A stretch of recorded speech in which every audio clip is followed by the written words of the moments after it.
It's a positive film.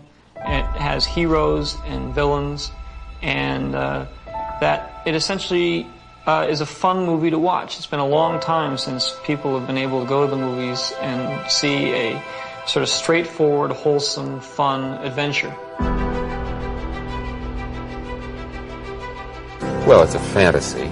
It's not science fiction so much as it is space fantasy. And it's about people.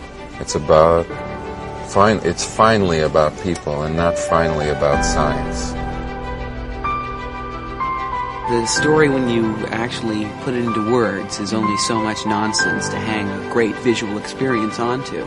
It's the stuff that fairy tales are made of. It's sort of boiling down religion into a very basic concept. The fact that there is some deity or some power or some force that sort of controls our destiny works for good and also works for evil. Marvelous, healthy innocence. Great pace, wonderful to look at, full of guts, nothing unpleasant. I mean, people go bang bang and people fall over and are dead, but, no horrors. A sort of wonderful freshness about it, kind of like a wonderful fresh air. It's got whatever you want it to be. It's pure entertainment. It's like a roller coaster ride, and it can be interpreted as long as you enjoy it, which is the intention.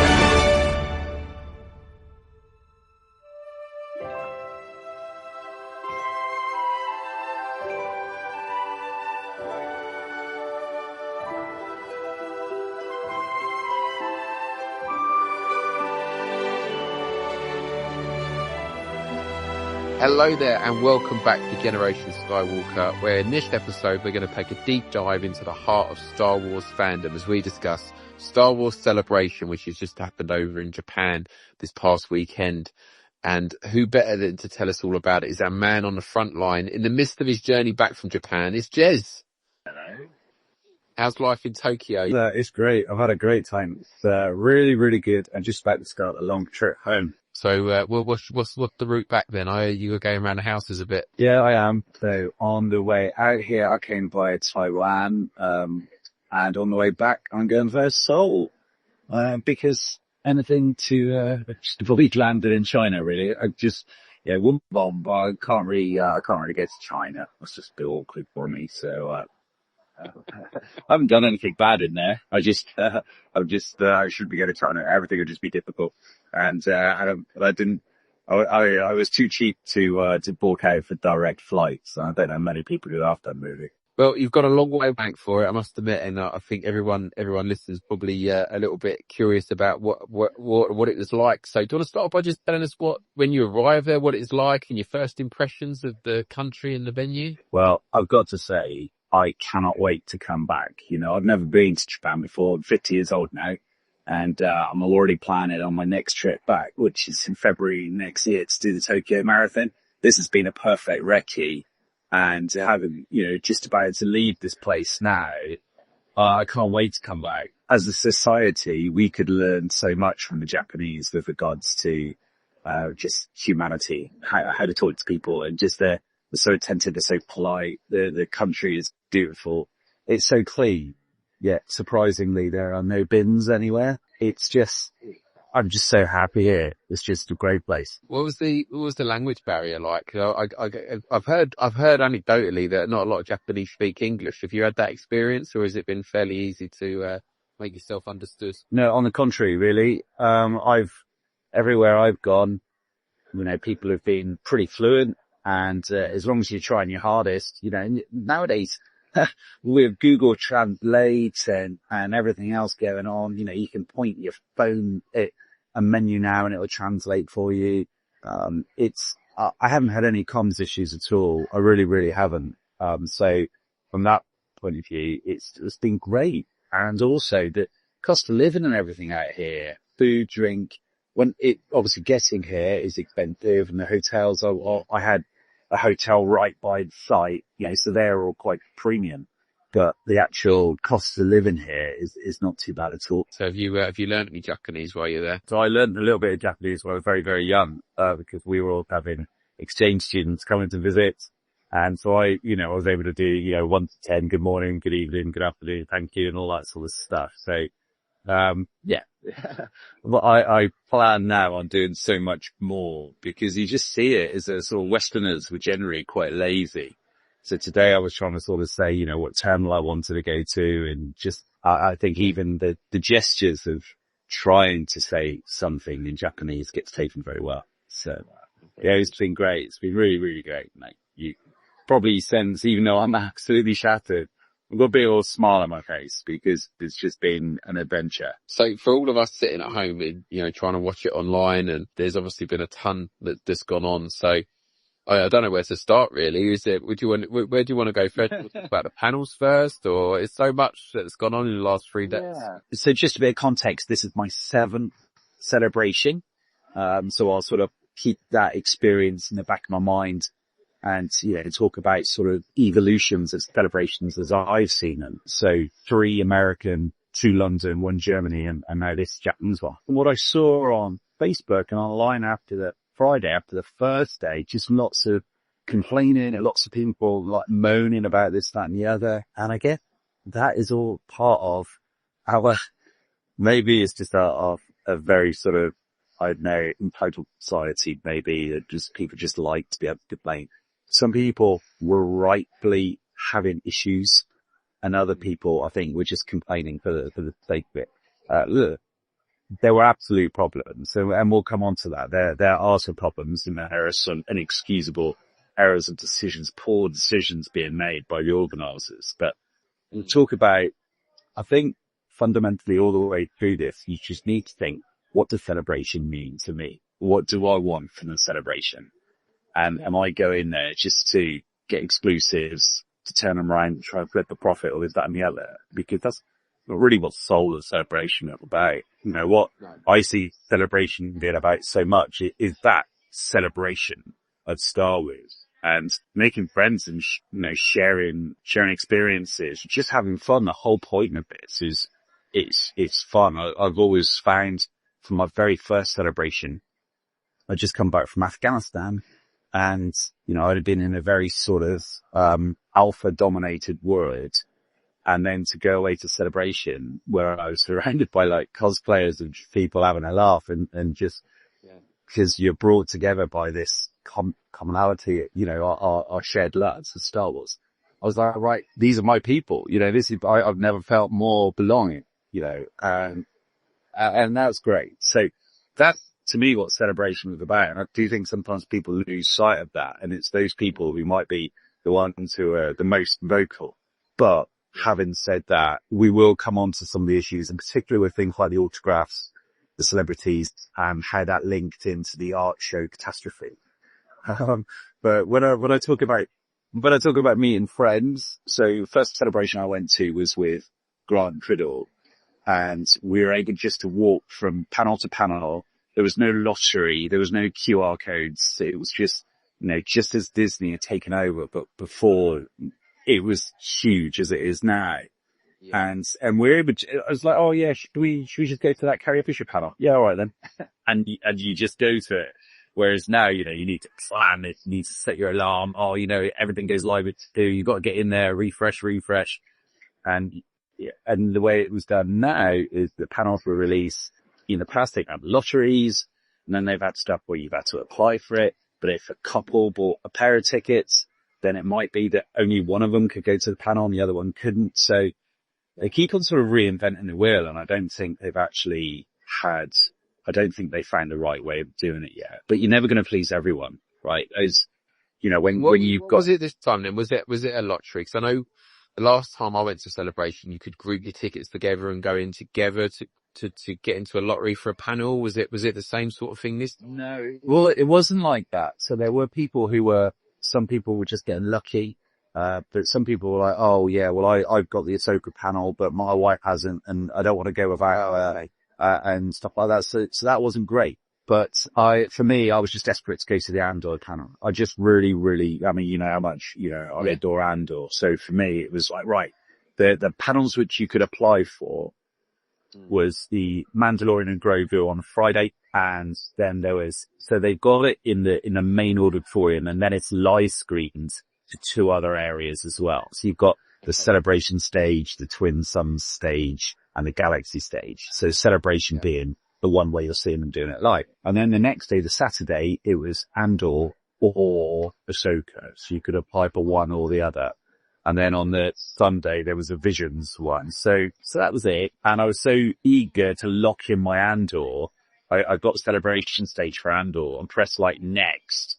And then it's like, right, okay, confirm or go back. And that was me. I just managed to get, Visions and Andor.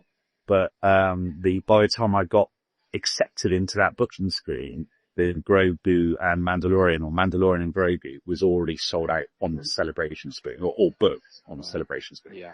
So I was just worried that if I clicked back arrow to go and try and get one of the streaming things, I would lose my Andor. So I just accepted it. So I was like, no, I've got what I wanted, and I don't have Mandalorian and Grogu, but hey ho, what do you know?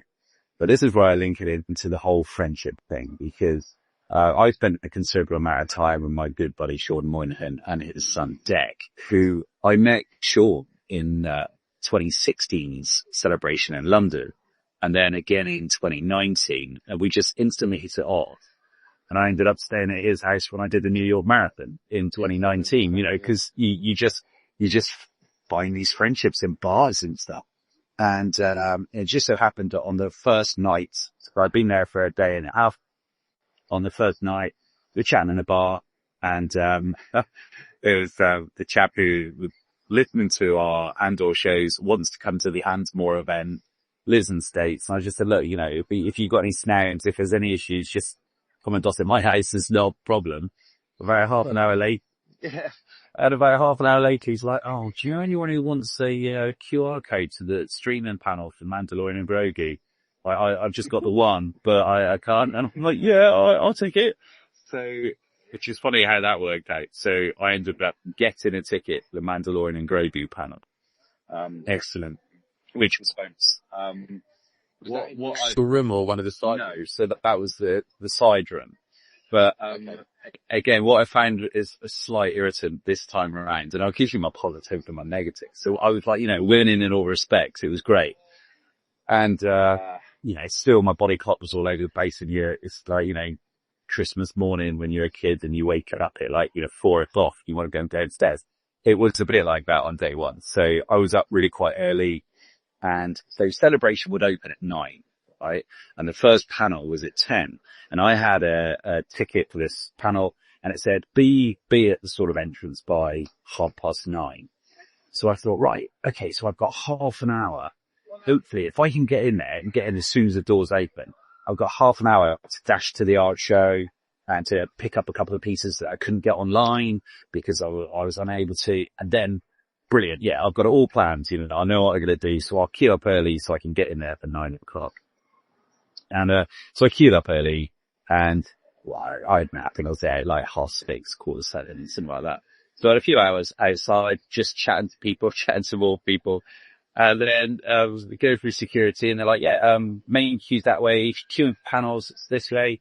And then it occurred to me, I was like, oh, we've just been kettled in here now. Oh no, I'm locked in. What was the point of getting up early? Oh my God.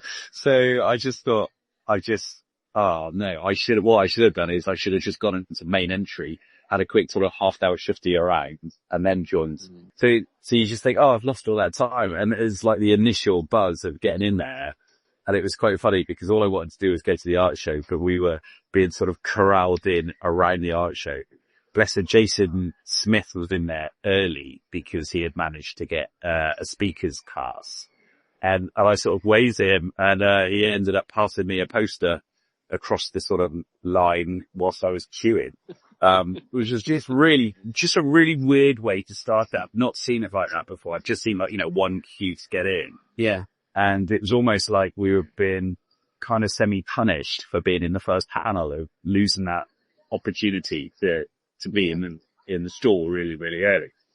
Yeah. But it was just a weird way of doing it. And I think it's because probably Repop are the organisers, and the actual facility, the facility in Chiba in Japan was brilliant. I think he's brilliant. There was plenty of space outside. It was a bit like the London XL from that point of view, but Yeah. plenty of good vendors. Really, I mean, the weather, was great. And there was plenty of space for all the different activities. Certainly when you looked at the map online, you'd think, oh, is that it? Doesn't look very big at all, but it was actually really quite huge. And, so that I was all geeked. So then, yeah, Mandalorian and Grogu panel, it looks brilliant. And to see the actors come out and I think one of my biggest takeaways from it, we saw Sizzle Reel, we saw loads of bits and pieces, and saw seeing Sigourney Weaver. It just looks brilliant. Really, really good. So that was a bonus. And then also in that panel, you saw Kathleen Kennedy came out, which just reminded everyone about what they've got going on. The whole big reveal of Ryan Gosling and Sean Levy, talking about Starfighter, which, they're really excited about. So that's coming out on the 27th of May, 2027. So they're now in pre-production. So they're just starting all the work on that. So Mandalorian and Grogu next year, Starfighter the following year. So, quite a lot of stuff coming out. So Yeah. it was really, really good. So, that was there'll be people now and, yourself possibly who will know more about what was going on at Celebration than I was, because the thing is when you're there, you're following your own little journey. You're following your own activities and what you're seeing. Whereas what's streamed online is probably the best of everything. So at home, for those people who missed it, they probably got a really, really good experience. There's times when I saw the, jumping out to the closing ceremony, sort of sizzle reel, where they sort of wrap up the show. You're like, oh, didn't realize that person was there. Oh, right, that person was on the stage with you, because you'll never be everywhere at once, will you? And you never get to see everything. We got the Mandalorian Grogu, we got Starfighter, you've mentioned the Andor panel there. You also went to the Visions one. I've seen obviously the photos that you sent through of that, and I've read a little bit online, but they're bringing back some of the stories from the original series, I think, and obviously sequelizing some of those or carrying them on. What was your view on some of that? Were you excited for that now, or more excited than you would have been otherwise if you hadn't gone to that panel? So it's always important in Celebration to try something new and to sort of try and, you don't just want to stick with what you like and what you know. And so I got the Visions one in the Celebration stage, and I was a little bit about it because I've never watched the Vision. I think I might turn one of them on for about 2 minutes, and it just wasn't my thing really. But having been out here and been immersed in this Japanese world where loads of the cosplayers were sort of given a bit of a Japanese sort of Visions styling. And then when you see some of the exclusive toys, I'm sure we'll come on to that shortly, the Black Series Ronin, from series 1. And there was just so much to it and the anime. I was just like, no, let's go for it. Let's go for it. And I remember when, I think it was the Rebels trailer, people's reaction to that when they heard Rex's voice and, all original Clone Wars fans. And it reminds me of that because when they announced some of the different studios who were involved in Vision Series 3, people were cheering and people were like losing their mind. And, when they were getting, Ronin sort of follow up and stuff, there is clearly a lot of love for it. And it just made me think, I'm gonna get down with this. I am gonna watch this. Anime obviously it's been around for a long time. I was a big fan of anime in the 90s, and I still dip in now and then and watch some of them. But some of those studios you mentioned, like you say, they are very renowned for some of the shows that they've put out. Obviously primarily in Japan, but they are consumed elsewhere now. There's a big anime following in the US and Britain. So it is exciting to see some of those logos coming up. I know IG are a big one. And yeah, I really enjoyed that first series, not so much the second series, but I thought the first series was great. Yeah. But I suppose it's down to personal preference. If you can accept some of the stylings in anime, and they do vary, I can see why it's got that level of popularity out there, because they do love their anime. Really, really do. So that was great. So kind of top and tailed the major panels there, because there are panels all over the place, so after the primary big panels, then you'll have other ones going on, throughout the Celebration and that, Doug Chang and various people doing the panels. And then you've got the collecting track stage where they'll be having all of those, and with the sort of major focus on vintage and vintage collecting. Did you get to any other panels, Jez? Did you, other than you obviously mentioned the big one, did you actually get to any though? Yeah, I did. So I did all right. So as you know then, so I went to the Mandu and Grogu one in streaming, and then I went to the first of the collecting tracks because the Mandu and Grogu one finished about a quarter of an hour early. And that was a weird way to start it as well. So I got to tell you, my first day experience wasn't great. And then I had to have a word with myself. And because I think there was a couple of things, because as I said, I had queued up really, really early and then getting kept sort of corralled into a queue where, you know, I was still waiting in that queue and couldn't go anywhere. It had gone 9 o'clock and all the other people were allowed to go in and they were just holding us by. And I was just like, you've not thought this through to the finish, Repop. Why are you doing this? This doesn't make any sense. I think I was sending you guys a message saying this is just nonsensical. It just doesn't make any sense. And then, the panel started a couple of minutes late because they were having some like technical difficulties. And then you could see that in the past, since my first celebration, they were using, DJ Elliott as a DJ. And the employee called Mark Daniels, not our friend Mark Daniels, but a different Mark Daniels, as the warm-up act. Now, something's happened along the way that Mark is no longer involved in that, and now DJ Elliott is no longer the DJ as much, but he is the warm-up act. And I just don't think he's as good as Mark Daniels or some of the others, and he just seemed like quite an old man now in a funny cartoony suit who was trying to get the hype going, and he just wasn't as good at it. So the whole warm-up acts and each of the screening stages has a warm-up duo as well. And I was just like, yeah, I'm just not getting this vibe. I'm just not getting it. So there were a few issues with that. And then when Kathleen Kennedy came out and Baloney and everyone else, what I noticed this time, and I hadn't seen it before, is that they are clearly reading off a teleprompter and trying their hardest not to make it look like they're reading off a teleprompter. But it's like, yeah, so welcome. Hey, this is great. Oh, it's lovely being here. And it's just, you look at their eyes and because I was in the front row, so I could see it very, very clearly. And it was just like, okay, they're reading the teleprompter because they're probably so scared of saying the wrong thing or having something given. And that first panel, it just looked like it had been thrown together 5 minutes before or the night before. There were no sofas. There were no chairs. It was just almost very quick, like TED Talk type stuff. And people were shuffled out and then they left and then they were like, yeah, we want to show you this.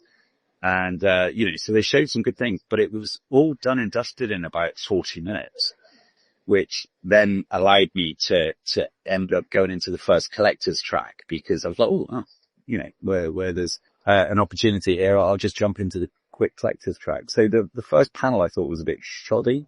From then on, everything improved.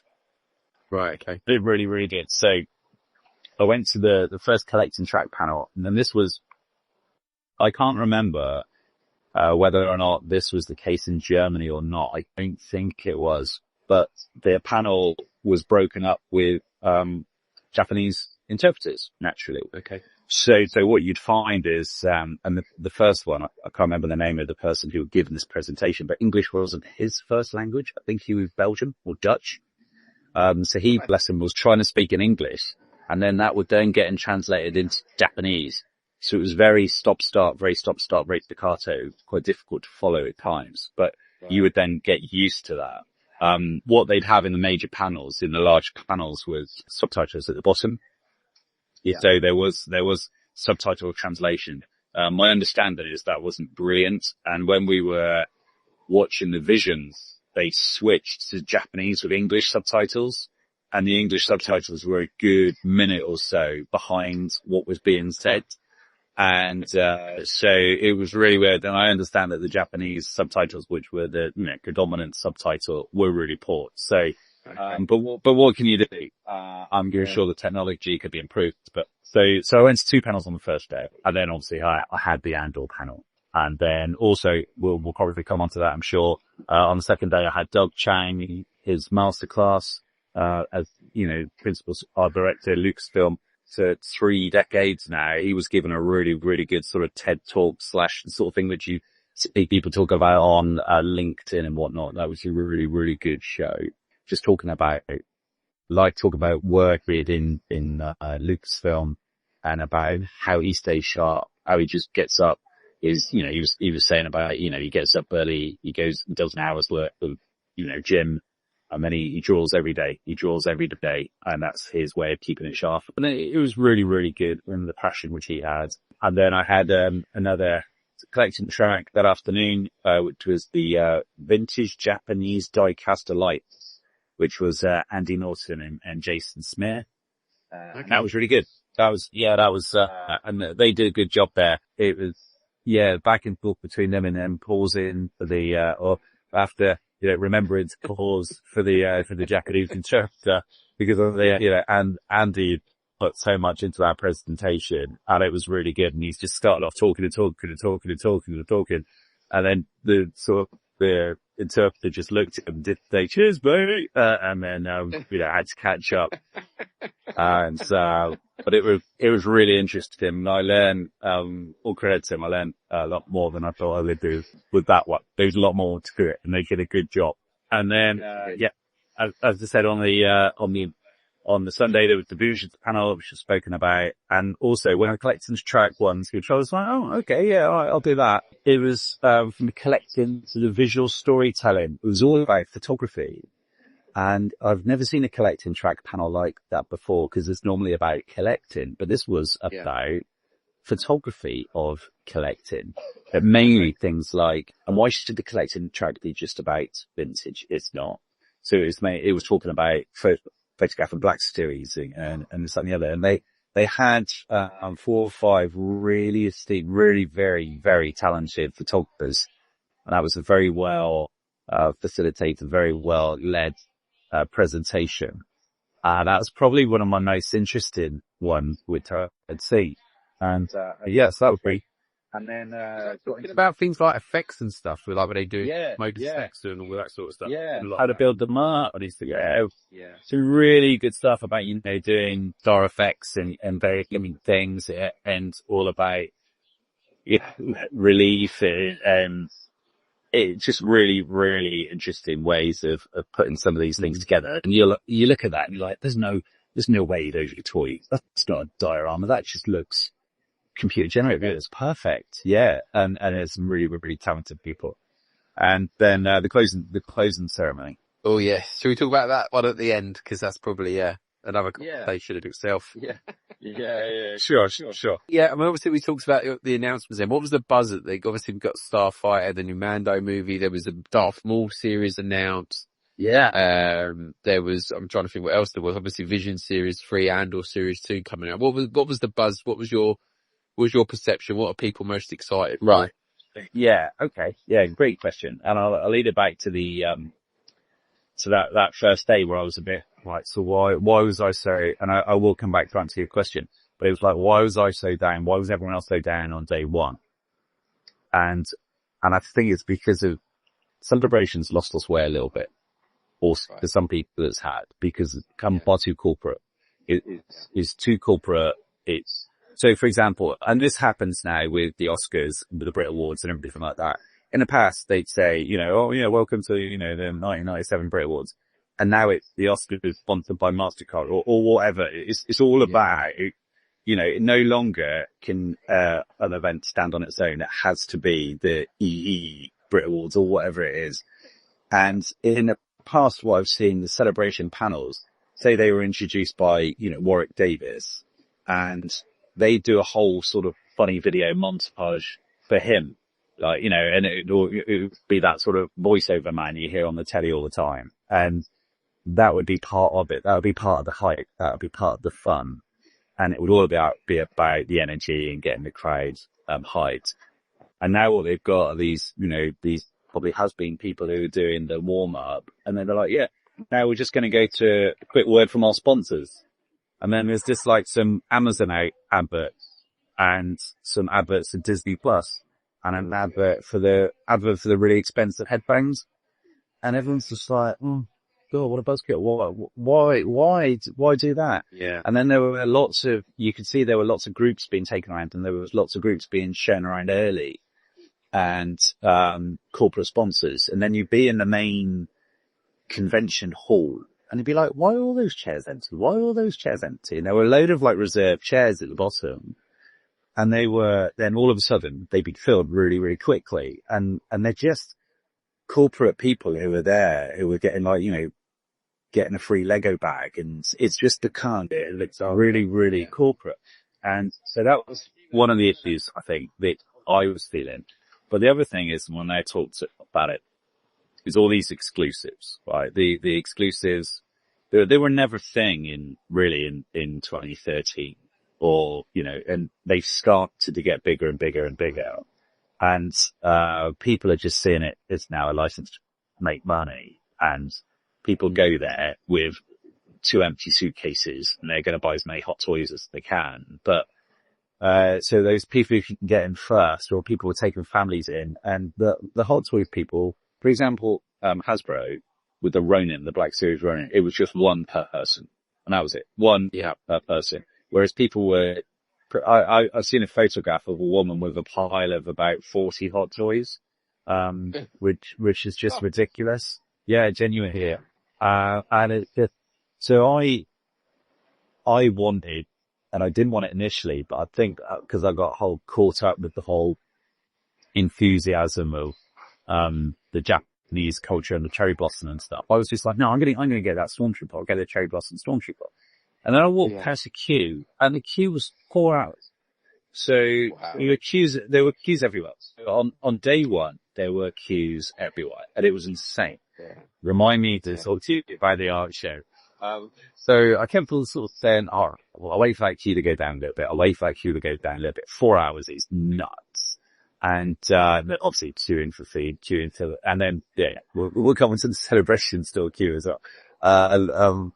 And then I was like, oh yeah, hot toy, am I gonna ever get one of those? And then, it was around about 3:00 in the afternoon. I walked past the hot toy queue, and it had gone down, and it was just like, hang on a second. Why is that?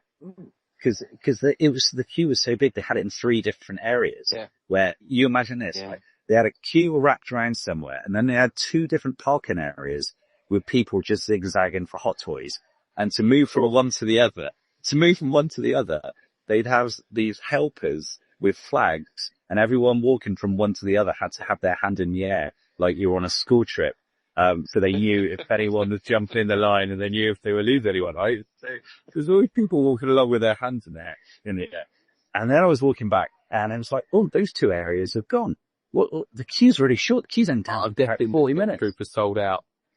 That was the thing. So I was like, oh, amazing. So I joined that queue. And then after about 10 minutes, it was like, whispers were going around, and it was sold out. And I was like, goodness sake. And I got into the hot toy shop, and lo and behold, it sold out. They still had all the others apart from the Anakin. And bear in mind, this is, the first day, that's pretty poor. So that means that they've either massively underestimated it, or they just had no control over how many people were buying. And, which is really, but you saw people with like huge numbers of bags under their arms and stuff like that. Anyway, so I was on an R, and did I want a Vader? I was trying to message you, and I know you were in America at the time, to sort of say, look, do you want me to get you this Vader? Cause I know you collect Vaders. But I wasn't going to buy one just to flip. No, I couldn't be bothered to. I was seeing that. I think a lot of them as well, mate. They're going to be available again. I don't know if that Cherry Blossom Stormtrooper is, but I think I looked on Sideshow yesterday because we were about to record Double Modern Way, and I think that's. Yeah. I know the Anakin. There is one that. There is one coming. I've already had an email from Sideshow, and I think it just might not have the kimono or something like that. I think there might be a subtlety to it, which is different. So I ended up queuing up and getting the Black Series Ronin, but that was about an hour and 10 minutes to queue for that. Okay. So the other issues from a queuing point of view so day one was nuts for loads of reasons. And the art show was probably the biggest screw up, I would say, because you could just walk into the art show and buy a piece of art there and then if they still had them. So most people, what they were doing is they had 250 and 200 were available on pre-order, and then 50 were available for you to buy on the day. Hence why I wanted to rush around there at 9:00, right, to buy one, which I wasn't able to get to.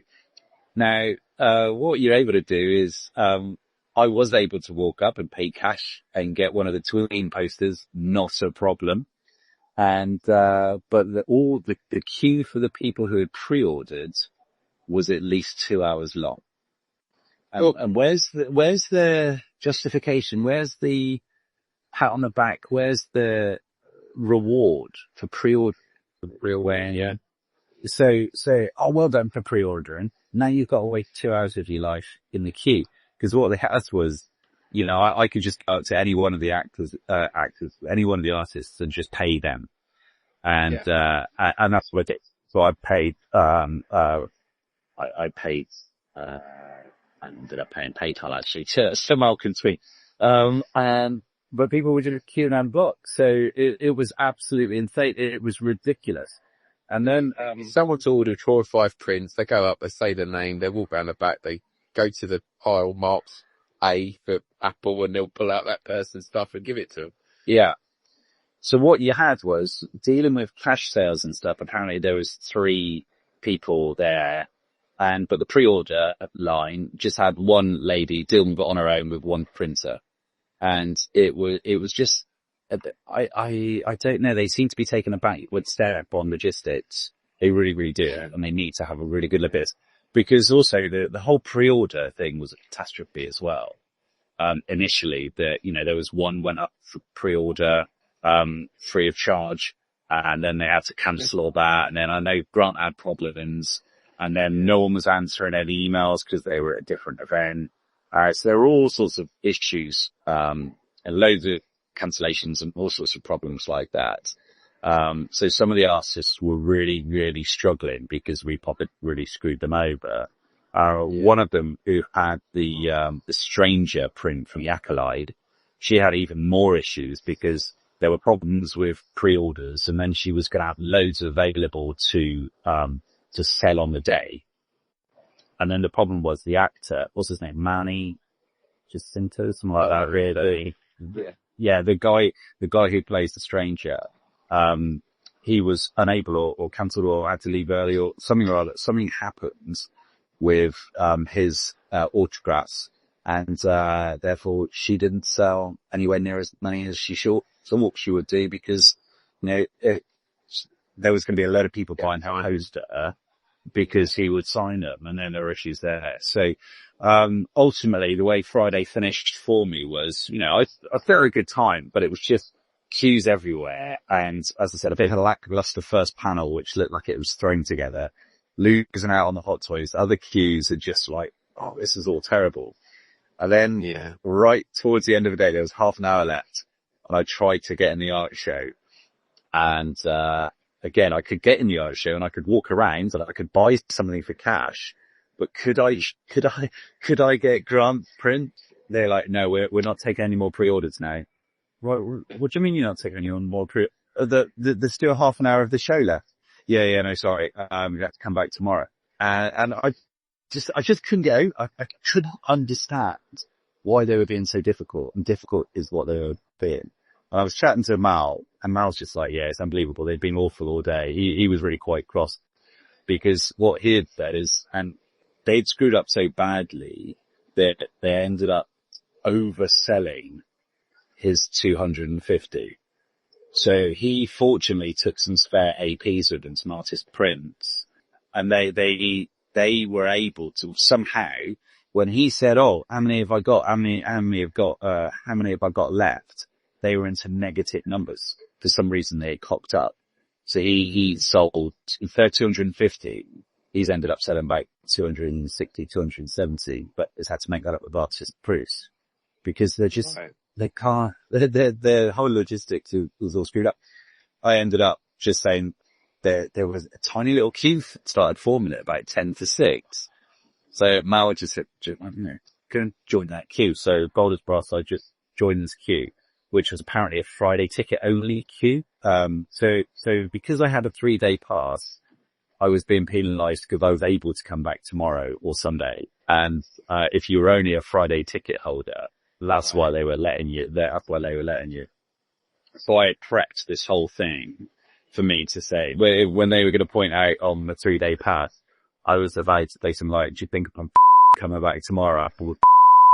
And insist on getting my print. So I was just going to say, yeah, whilst I've got a 3-day pass, I am not wasting my time spending any more time in this hall. But it didn't come down to that. I just, I covered up my 3-day pass with some swag and just, walked up and, handed it over and ended up getting the print for Grant. But it wasn't without that, mate. It really wasn't. So, but then, that's when I just had a bit of a word with myself, and I was just like, okay, so you can't help what can't be helped. You can't worry or get down about those variables which you can't control.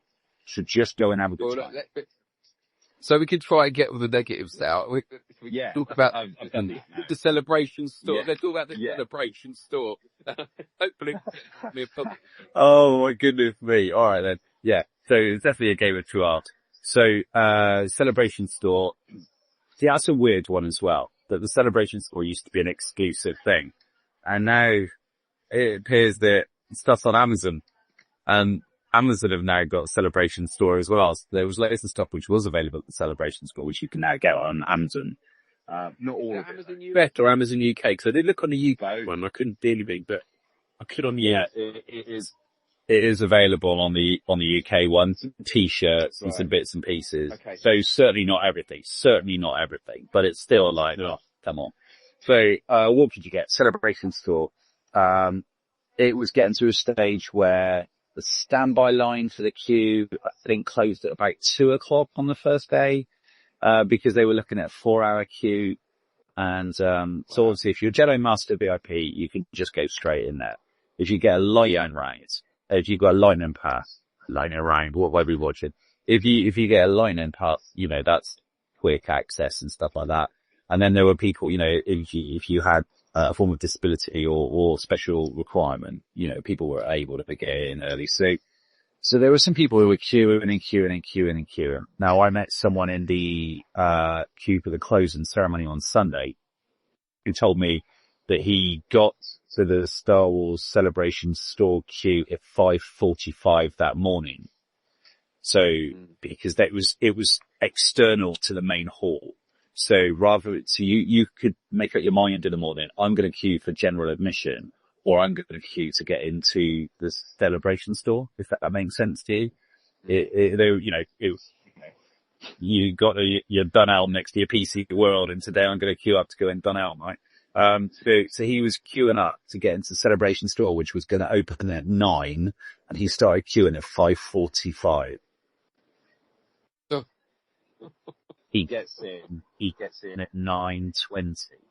So even though he queued at 5:45, it still took him nearly 4 hours to get in. But at least then he was in at 9:20, and then, he was out again at 10. But they were closed and the store lines were really, really early. It was just chaos in there. So I missed the opportunity to go in there on the Friday. Fortunately, got a very good friend, who is a VIP, pass holder, and, he was able to lend me his, before the Ahsoka panel. He's like, look, if you're still in there, don't worry, I'll miss the Ahsoka panel. But I felt so, grateful for that. I didn't want him to lose his Ahsoka panel, so I literally got in there and I just had 10 minutes of like, right, okay.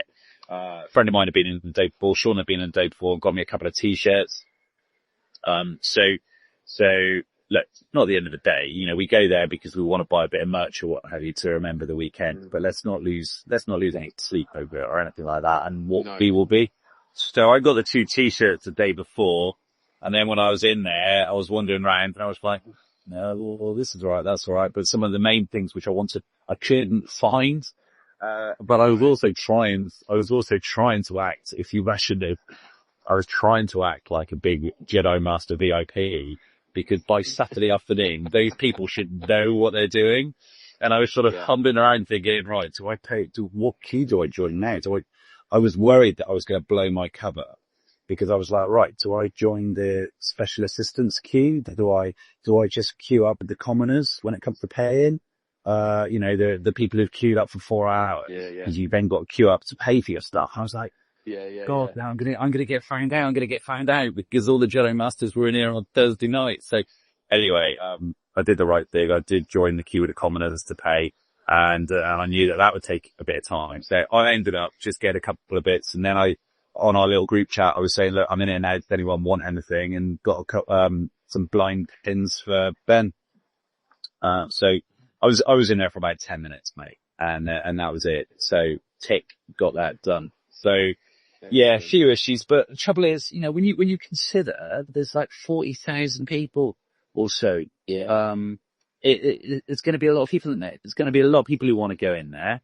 And there are people who are going in and spending thousands and thousands. But, each their own. Depends, as I say, go back to that question. What does celebration mean to you? What do you want from celebration? Some people will just stay at the collector's track all day long and they don't care about anything else. And more power to them. Some people will be going to get autographs and the thing I don't get photo shoots. is that the majority of people I know just want to get a t-shirt with Celebration Japan. Right? Yeah. And you go around, so my experience of Celebration anyways, the ones I've been to, is generally there's people out on the shop floor selling t-shirts. So why don't they just turn a t-shirt stand out with Celebration t-shirts and let people go and get a Celebration t-shirt? If people want to go and queue up for 3 hours for chopsticks and a kimono or whatever else they were selling in there, let them go and get away. But at least they'll take the pressure off for the people that want to get the t-shirts and they haven't got to queue for 4 hours to get the bloody t-shirt. Absolutely. Queuing to get in, queuing for everything. Or just, on badge collection. Just, there was a merch pickup on badge collection, but maybe make more merch available at the beginning. I don't know. I appreciate that. I appreciate that I've spoken about a couple of negatives, along the way. And then it only gets better from then on. It only gets better. Let's do some positive then. Let's talk about swag. Because I've seen your photo of your swag and you've got some nice pieces there. What was the swag like? We need to up our swag game. We really do. Because, there are some excellent things there and some real thought. So the whole swag thing, people just doing exchanges of patches and pins. And I've never managed to collect all the component parts of one of these multi-patches before. There are lots of multi-patches, circles with, different bits of sort of cheese making up the circle or square patch. Yeah, I did a nice one at Celebration. I did a nice one from all the different US collecting clubs. I've got a nice one of that hanging on the wall. They are nice when you can put them all together. Well, I've never managed to get one, complete. Whereas what they did this time, I saw some people at the collect and track panel. There were some people with some yellow lanyards, and on their yellow lanyards, they had a picture of a little, probably about, 20 maybe pins of, so you had a Porg, you had like Darth Vader, you had a Sith Trooper, you had an R2-D2, you had various different Star Wars characters, trade-in pins, and they were given out white lanyards, and the ruling was, whenever you see anyone with a yellow lanyard, that person will have a pin for you. Right. And there is a chase pin. The chase pin, the BB-8 was the last pin to get. So some pins would be available on a Friday, some pins would be available on a Saturday. And it was really good. And I was like, right, I am definitely going to get this film. This is the plan. And that the people who actually did this wanted people to collect them all. So that was really good. So I filled that up. So I've got a really heavy, really sort of, good, and I'm really grateful for all the people who put that together. Load of pins on the lanyard. So that was great. Some of the patches are absolutely stunning. Lots of paint, lots of cherry blossom themes, Mount Fuji themes, and Geisha. That's really, really good stuff. Some random Spaceballs, Spaceballs with chopsticks, and stuff like that. But, Sean and his son Deck did a really, really good chopstick holder with artwork. So there was some really, really good swag. Stickers are a big thing. Patches are a big thing. And there was great opportunities because there was swag meetup days as well. So, I took a load of stickers, took a load of badges or patches, which had been designed by Mark Daniels, and he did a really, really great. I don't know, you've seen So it. just on that, so they were very Japanese inspired. So I think the patch, that was I know it's a take on the Valkyrie from a series called Super Dimensional Fortress Macross from 1984 that he turned into Boba Fett, and there was a Gundam as well on the sticker, which I think Boba Fett inspired as well. Very, did you get much reaction from the Japanese on those when they saw them? Yeah, and I was deliberately giving them to Japanese. I was deliberately giving them to Japanese kids and stuff like that and to people. And they did like them. They liked them a lot. So, they were really, really good.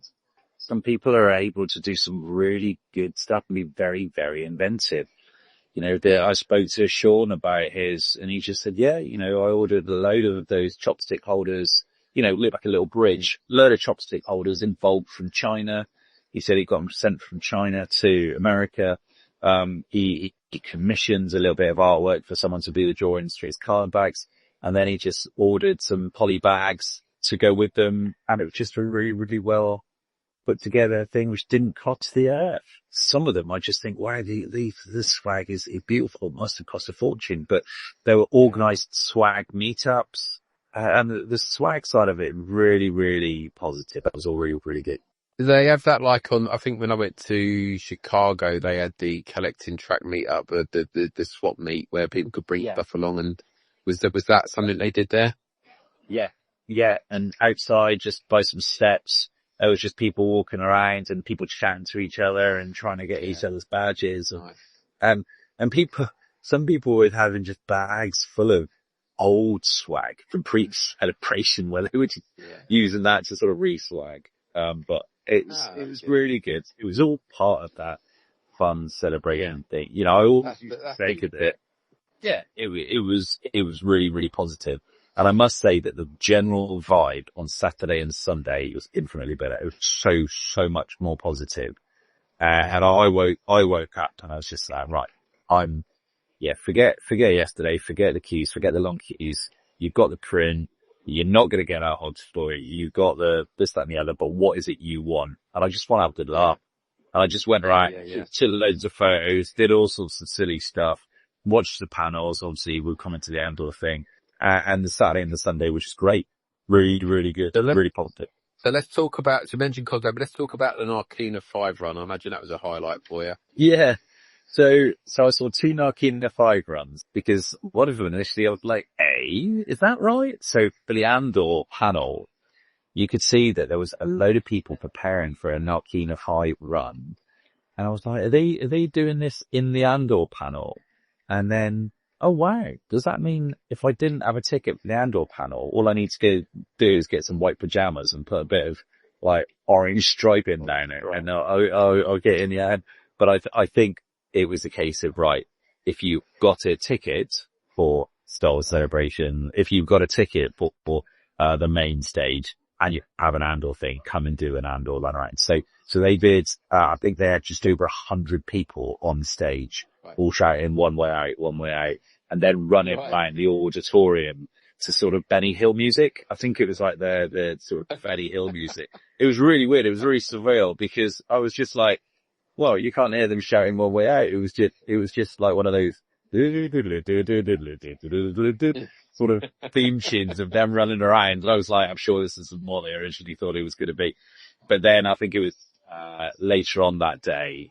I don't think it was a Sunday. I think it was later on that day that there was a proper tour run around. Yeah. But it was quite funny because the imagination which goes into that now is there's people not just in the Narkina outfits, but with like armbands and with life rings around them and live inflatables and stuff like that because obviously, of Kino Loy's inability to swim. So we can't guarantee that all the Narkina lot go for him. So there were a little Narkina family. It was cute as anything. It was so cute.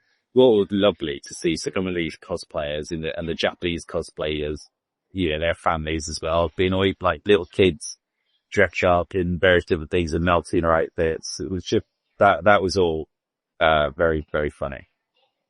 Very good. We're going to have to get involved in that next time, Joe. That feels like a really easy cosplay, doesn't it? Yeah, it does. It does. It does. It's getting to the stage where you watch this procession, you're like, oh, it's still going, I stopped recording it. I was like, oh, here they come. I started recording it and they were still coming. One way out. And then after about 2 minutes, I was like, right, I haven't got that much space on my phone right over the back of the line. I'm getting recorded by me. So, yeah. Another cosplays then. What was your stand? I saw the guy doing the Destroyer droid a few times pop up over Facebook. He's brilliant. yeah, there were some great ones from like the four-armed guy, Dr. Forpaw or whatever the name is from Andor, the one who tries to save Nemec. So that was there. There was loads of, like Frog Lady and various, there were some really obscure aliens. Kimberly did Flo. I didn't actually see Flo from Attack of the Clones. I didn't see her do that, but I'd seen some photographs. There was a great Amanamate. There was a really good Amanaman. And, I did a photo of him, yeah.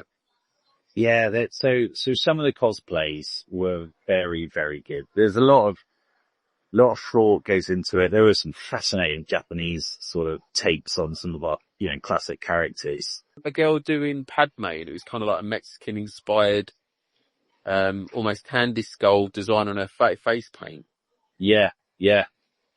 That was, there was, and there were lots of sort of geisha, Padmes and, really, really good. So, from your traditional couple of Han Solos and Lukes and Leia, Slate Leia and stuff like that to some new ones and some really, really good new ones. I love the cosplay side of it. That was just good to see. And they were all really good. The best thing you can do as Celebration is, yes, you can take photographs of people who are just walking around the hall, but they know that they get a better photograph outside with like nothing in the way and just against the white wall or what have you. So cosplay's great.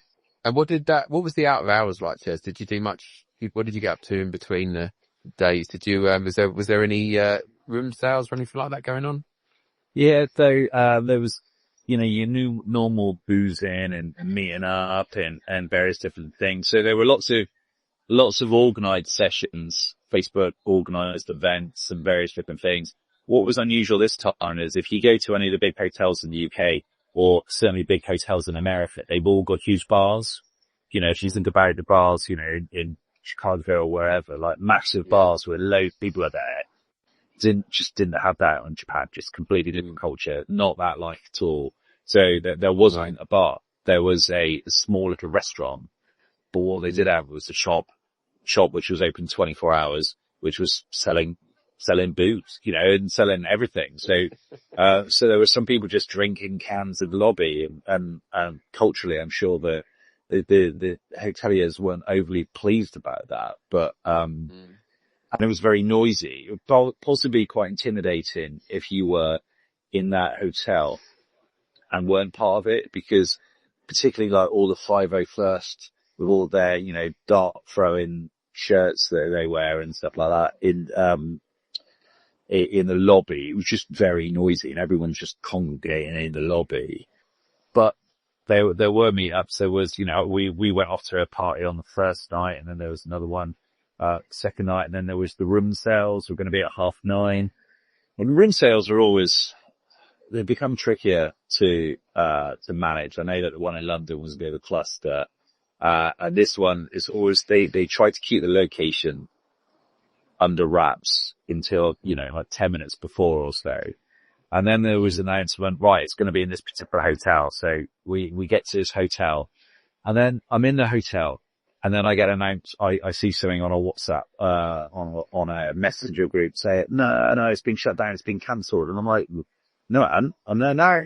What's going on? There are all these things going on saying, no, the first one's been shut down. I'm like, no, it's not. No, I'm in it now. There's like 15 sellers, 15 traders.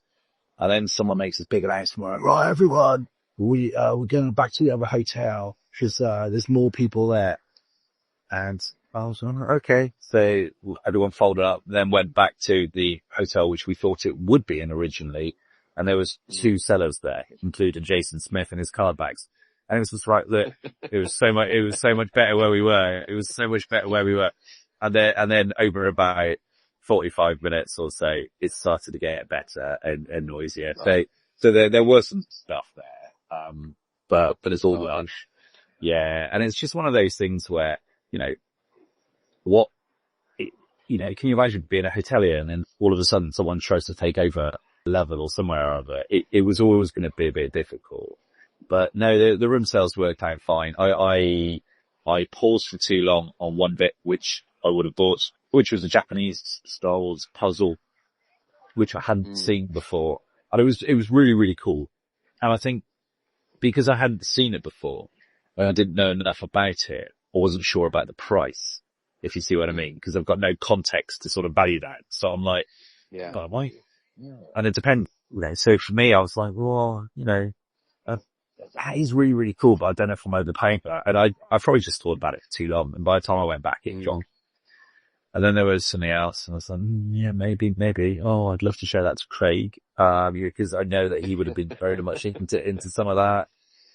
And then there was a few other bits and pieces, but there wasn't a lot there. Did you get any vintage to bring back with you, or No, I didn't. I got some artwork and I got that new modern stuff, but yeah, there wasn't as much vintage on display. So there were some Star Wars shops, which I saw the day before Celebration.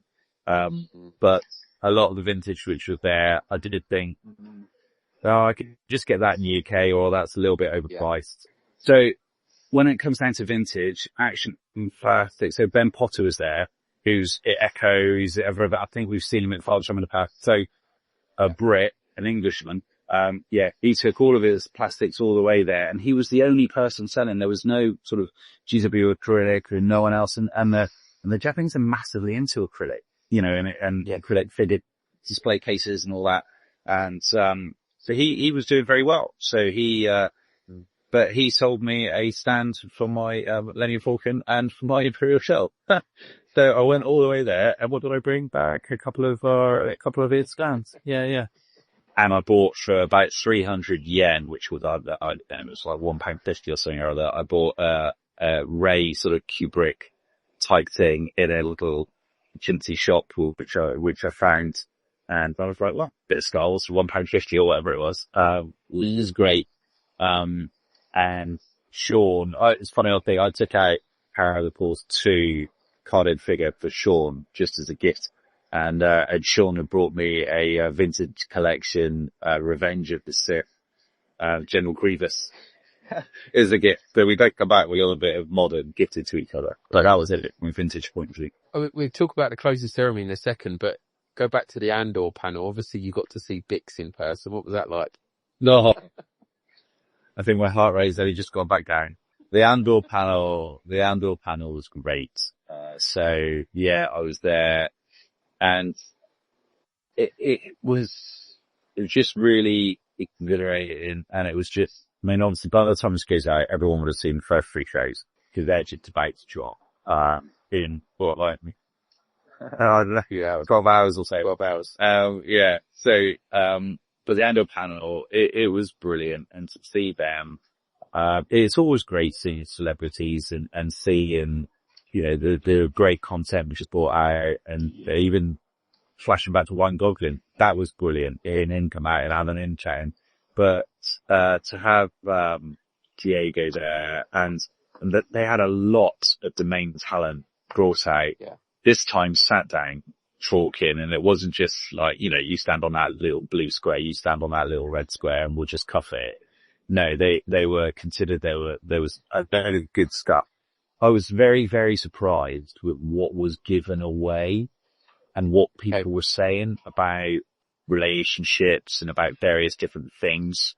And I was like, oh, okay, I'm surprised they've said that. You know, it's all great stuff, and I'm not going to repeat what they were saying, just, you know, because of spoilers and stuff like that. But yeah, there was no, they seemed so comfortable. They seemed so happy with what they got that they were just free to talk about stuff. And, and everyone's read the whole Diego Luna's like, right, everyone, as soon as it's finished, go and watch Rogue One. Watch it. It's gonna look completely different movie. But to see some of the behind the scenes stuff, we were all thinking, what are we going to get? What are we going to get? Are we going to get to see the first 3 shows? Are we going to get to see the first 2 shows? What are we going to get? And I think when they've done it in the past, they've said, right, here's a wristband. You can now come back later on to watch something or other. But they just said, no, we're going to put it on now. So what that meant on this Saturday was, because again, I had to join that queue and so I didn't get in the shop floor at 9 o'clock on Saturday. I was queuing and then queuing and then queuing and then in the panel. And then the panel didn't finish until about 11:30. So actually, it's like you are losing half the day almost by getting to these panels. But we were then able to watch the first essays on the big screen, with, some subtitles in the bottom in Japanese and a little bit echoey. So the sound wasn't quite perfect in the big auditorium, but it was really great. And the ending of the first episode was really great. And then everyone got poster. Everyone got a poster on their way out. So everyone got a ticket on the way in. Right? On the way in, and you scan the QR codes, got a little ticket, and they said, keep hold of this, and at the end you can trade it in for a poster. And when we left the auditorium, I think, I didn't realize this bit of time, but Sean, who was in a different auditorium, he was in the, one of the streaming screens. He found like a discarded reel of these tickets. But he just like grabbed one. And then he was handing the tickets out his swine. And I was just like, whoa, give me one of them. I want an extra poster. So I went and got an extra poster for someone, because my intention is, I raise money for Make-A-Wish. So my intention is, I ended up getting the Revenge of the Sith Japanese poster, the Lucasfilm animation special poster, and the Andor special poster. And I got one of each of those. I don't need to pre them. Some people might want them. I see, some of them selling quite expensive on eBay, etc. I'm probably just going to end up putting mine on a deal or no deal. And whatever I get for them, I'm going to put to Make-A-Wish. So because it's free to me, isn't it? I don't, I'm not worried about flipping it or anything like that, but I just want to raise a little bit more money for Make-A-Wish. So we ended up, getting an Andor poster. But the show, it was great. It was really, really good. It sounds like you've had some struggles, but it sounds like you've had a good experience. Yeah. I think when you fire repop or when repop is dealt with, what they're doing isn't easy. It can't be easy to manage these people, but they're not asking me and you to do it. They're asking repop to do it, who are meant to be the specialists in doing stuff like this. And sometimes it is not broke, don't fix it. And they are ruining the art show experience for people. They're ruining some of the, I know it's difficult with, trying to herd, celebrities, stuff like that. And there are going to be cancellations. Going to be that. But all of the interactions with Japanese hosts were all A1. They were all spot on. The Japanese hosts couldn't have been any better. But some of the read interactions, which are just inexcusable. The exclusives are right. What are we trying to achieve here? And it's just a little bit too corporate in places. But when you then sort of forget about all of that and just think about the fun, the ingenuity, the initiative, the enthusiasm, the family environment, the fact that, I've made friends for life for these events and, just going out and just having fun in an absolutely safe space, and everything like that. It is brilliant. It is what it is. I'm looking forward to the next one. I already know what I'm going to do different or what I'm going to do the same. As long as people go there knowing that you're never going to see everything, you're never going to get to do everything. So don't focus on the negative. Just focus on what is positive. And a good takeaway is one area where I didn't go to anywhere near enough because it's not really advertised. The app was very good at telling you what was where and what was on. But the Star Wars stage is a critical part of it, which isn't given enough credit, because it's taken a while to dawn on me. But after every big panel where there's a big celebrity, they got that celebrity. They're going to maximize his or her time. So they will then get them on the Star Wars stage, the Star Wars live stage, you know, when I ended up in 2023, you know, doing that running. So if Diego Luna is on that Saturday morning Andor panel, the chances are he may well be on like, oh, they, you know, and they have some really, really good talent on Star Wars stage, and you can be meters away from them. You know, you can shout out, "Hey, we love you," you know, all that sort of stuff. And there are some good things announced on the Star Wars stage, and there's some really good stuff shared. So that's a whole hype area. And do you know what? There's no queue. There's no queue for that. And again, so we queued up at the end. So it's one of those things where on the last day, instead of it finishing at 6, didn't finish at 5, last day finished at 4. So you are really finding, flipping heck, I am losing a lot of time here. I'm queuing up at night. So I'm going to the Visions panel. I'm not leaving until 11:15. And by the time you're out, it's like, wow, this place is closed in 4 hours. My word. I'm not done anything yet. But everyone loves the closing ceremony, because the closing ceremony shows you a reel of the entire event, and then it says where the next one's going to be. So you always want to get to that closing ceremony. But now the Star Wars live stage has become so good and so big, surrounded by massive screens and stuff like that. You don't need to queue for that. You're just there. So I ended up queuing it. The closing panel was 3:30 until, or was it 3 until 4? No, I think the closing panel was 3 until 4, something like that. And so we were queuing for that from like 2.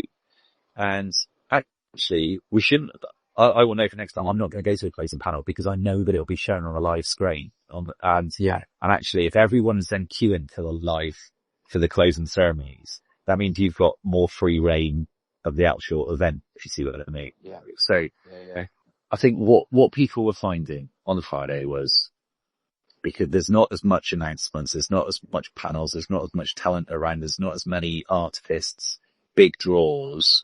There weren't, the tattoo pavilions and all that sort of stuff. So all people had to do was walk around the show floor.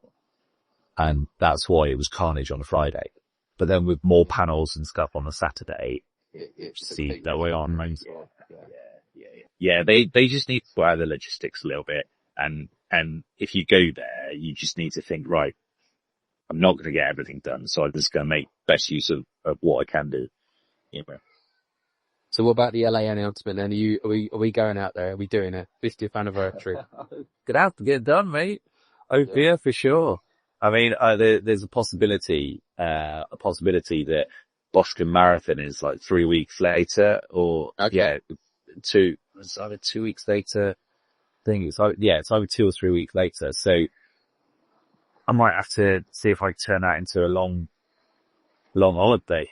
I might have to quit work. Drew and Pete are both giving it thumbs up, so I think we might be doing a Generation Skywalker trip. Absolutely. Mate, that'd be awesome.